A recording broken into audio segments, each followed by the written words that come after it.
Retrouvez l'intégralité des épisodes de cette série, ainsi que des dizaines d'autres œuvres inédites sur Tellington, notre plateforme dédiée à la fiction sonore, originale et autoproduite. Tellington est disponible sur Android, iOS et par navigateur. N'hésitez pas à vous abonner à la plateforme pour soutenir notre travail. Et en ce moment, pour la période des fêtes, toutes nos séries de Noël sont gratuites dans notre playlist temporaire. Le lien est dans la description.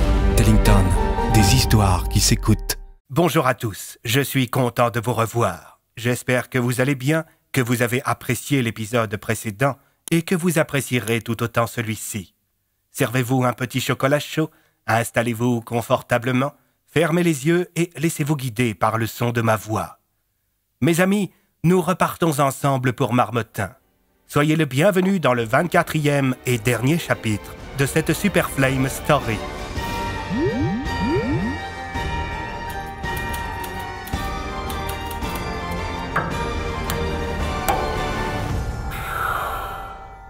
Les Portes Noires, chapitre 24, le grand final. Alors qu'à Marmottin on pensait la pression retomber, l'arrivée théâtrale de Boglov retourna une nouvelle fois la situation. « Boglov, lâchez-le, espèce d'enfoiré !» s'exclama Bloom, en braquant son arme dans la direction du meurtrier, avant d'être imité par tous les policiers qui se trouvaient là, ainsi que par les agents de la DPA. « Dois-je vous rappeler que je suis immortel, les amis ?» La marque qui se trouvait dans le cou d'Alias le brûla. « Oh ! Les balles ne vous tueront peut-être pas, mais elles parviendront à vous stopper le temps qu'on vous enferme. » s'exclama Tassier. « Vous jouez avec le feu, commissaire. Un feu qui risquerait bien d'emporter M. Sattler, mais aussi le directeur général de la DPA. » Tassier tourna sa tête vers Alias. Il serrait les dents. Visiblement, la marque le faisait souffrir. « Voilà ce que je vous propose, » reprit calmement Boglov. « Sattler est la seule personne à être capable de ramener votre charmant petit village sur Terre. Vous avez grand besoin de lui. » Malgré la menace des armes et des propriétaires de portes, le Slave se mit à avancer droit vers la porte de Sylgonar. « Ce qu'on va faire, c'est que je vais récupérer mon dû. La foutue porte après laquelle je cours depuis si longtemps, elle est pour moi. En échange, je vous rends Sattler et votre ami Alias survit. »« Tu avais tout prévu, hein, espèce de taré !» lança l'inspecteur Bloom. Boglov ne répondit pas. Il se contenta d'avancer encore un peu plus vers la porte, toujours en menaçant Sattler. « Qu'est-ce qu'on fait, Alias ?» demanda Tassier. Le chef de la DPA prit une grande aspiration. Il baissa son arme, imité par ses collègues. Soudain, Alias se ravisa. Il orienta son pistolet dans la direction de Sattler et lui tira dans la jambe, ce qui le fit tomber. Ce après quoi, le chef de la DPA se mit à tirer sur Boglov. Il vida son chargeur dans le colosse qui fut forcé de reculer. Ses hommes en firent de même et plusieurs visèrent la tête de l'ignoble calculateur qui avait échafaudé ce plan machiavélique. Bien que Boglov soit immortel, face à un tel déluge de feu, il fut neutralisé. Il lui fallait du temps pour cicatriser, et Alias le savait bien. Les policiers et les hommes de la DPA se jetèrent sur lui et écartèrent le professeur. « Sattler, ramenez-nous à Marmottin. Lança Alias. Sa marque lui faisait extrêmement mal. Son cœur commença à s'emballer. Il se mit à crier de douleur. Avant de s'effondrer au sol. Il se mit à suer et à avoir de la fièvre. « Alias !» s'exclama Tassier en se précipitant au chevet de son ami avant d'être rejoint par Cornelius et Camélia. « Oh non !» lança la vieille Dokipa en observant le coup du chef de la DPA. « Sa marque est en train d'activer sa phase finale. Le contrat magique est rompu. »« Qu'est-ce que ça veut dire ?» demanda Bloom, mort d'inquiétude. « Ça veut dire qu'il va mourir, » déclara Cornelius, d'un ton fataliste. « Non, non, ce n'est pas possible !» s'exclama Andrew, au bord des larmes. « Il y a forcément un moyen !» Les promesses magiques, c'est quelque chose de très compliqué. Lança Talion, ému. Quand elles ne sont pas tenues, c'est fini. Alors que Sattler s'affairait à réactiver sa machine, tout le monde se regroupa autour d'Alias. Le chef de la DPA était au bord de l'agonie. Il s'était sacrifié. Tassier, qui le connaissait depuis près de 30 ans, lui prit la main. « Oh, mon ami, pourquoi tu as fait ça? » Pour vous sauver. Répondit-il d'une voix à peine audible. Oh, ravioli! Lança Oswald avec un air triste. Même s'il était fou, il comprenait ce qui était en train de se passer. Lumine, revenu à une taille normale, fonça vers le pauvre homme et se blottit contre lui en poussant des petits cris de détresse. Bientôt, les yeux d'Alias se révulsèrent et il les ferma. Sa respiration se fit de plus en plus lente. « C'est bientôt terminé. » lança Cornelius. Un silence pesant s'installa. Un silence que seul le souffle du vent perçait. Soudain, alors que la machine de Sattler commençait à s'activer, Andrew eut une idée. « Rico, attrape Boglov !»« Pourquoi ?» demanda l'immense volatile. « Attrape-le et amène-le contre la porte de Sylgonar !»« Pourquoi faire ?» demanda Rico en s'avançant vers les hommes de la DPA qui gardaient le prisonnier. « Fais ce que je te dis !» D'un geste vif, l'oiseau prit Boglov dans son bec. « Andrew, qu'est-ce que vous faites ?» demanda l'inspecteur Bloom. « Si Alias s'est retrouvé dans cette situation, c'est à cause de la promesse magique qu'il a signée avec Boglov. Je pense que cette même promesse peut lui sauver la vie. » « J'avoue avoir du mal à comprendre. » lança Rico après avoir déposé Boglov près de la porte de Sylgonar. « Tu la veux, cette porte, hein, enfoiré ?» demanda Andrew en prenant la main du Russe avant de la placer sur la poignée de la porte. L'artefact émit soudainement une lueur rouge qui enveloppa le corps de Boglov qui poussa un cri. « Et voilà, elle est à toi maintenant. »« Mais enfin, Andrew, qu'est-ce qui te prend ?» demanda Cornelius. La promesse magique spécifiait qu'on devait laisser Boglov récupérer cette porte. Mais à aucun moment, elle ne précisait qu'on devait le laisser l'utiliser. « Ah mais oui, bon sang, pourquoi on n'y a pas pensé plus tôt ?» demanda Talion. Soudain, les yeux d'Alias se rouvrirent. Il prit une grande inspiration.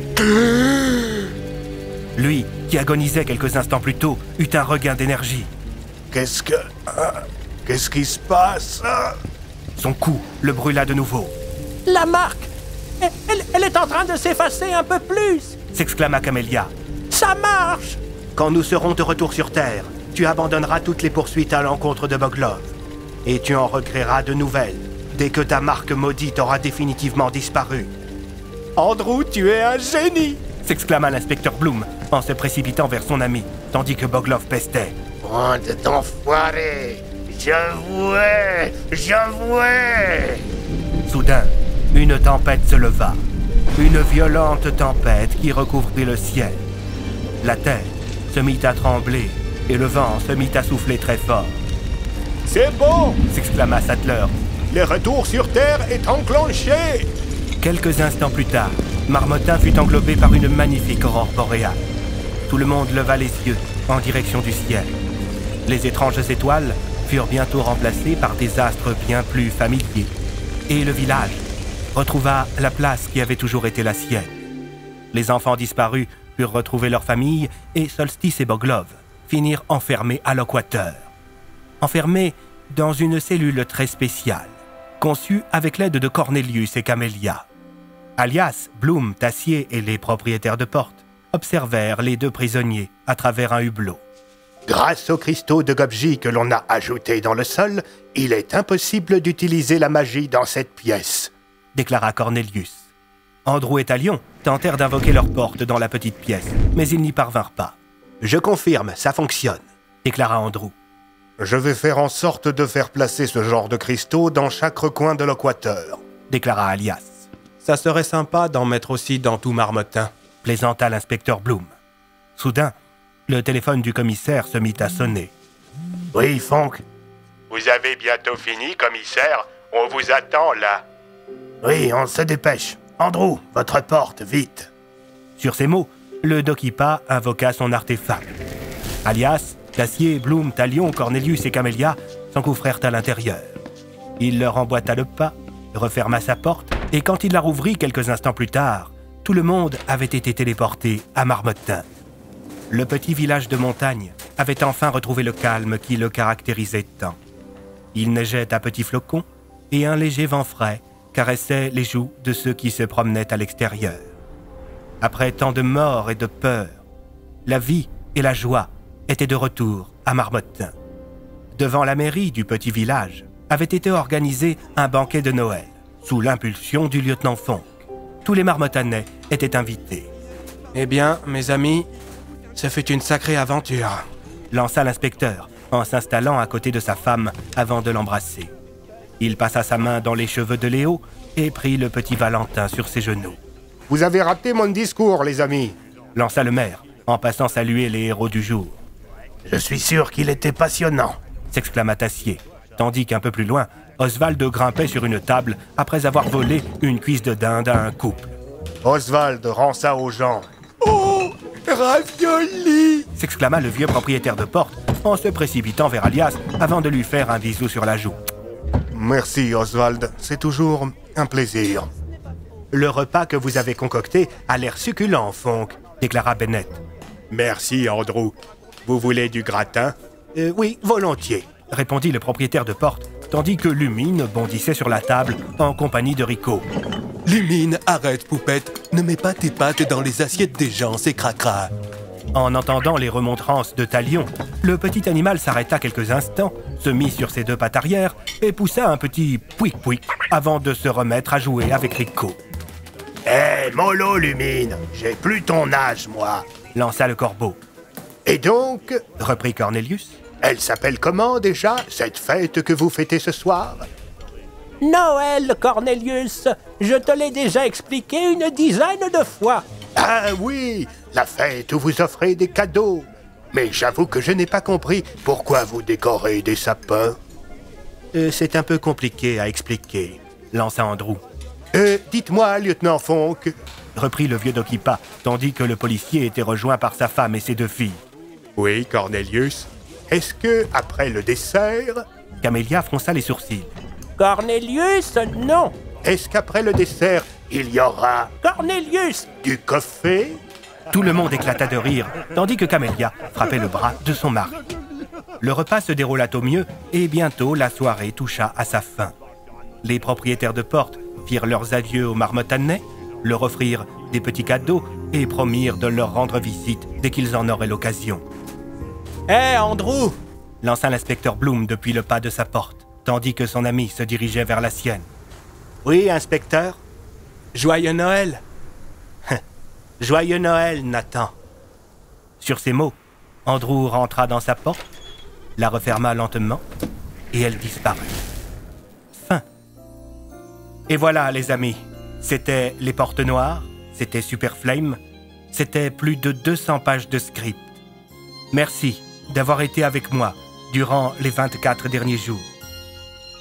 Sur ce, il ne me reste qu'à vous souhaiter un joyeux Noël et une très belle fin d'année. Au revoir les copains, et pensez à vous abonner à Tellington. À l'année prochaine.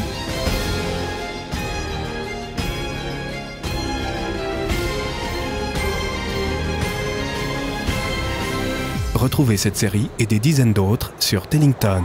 Le lien est dans la description.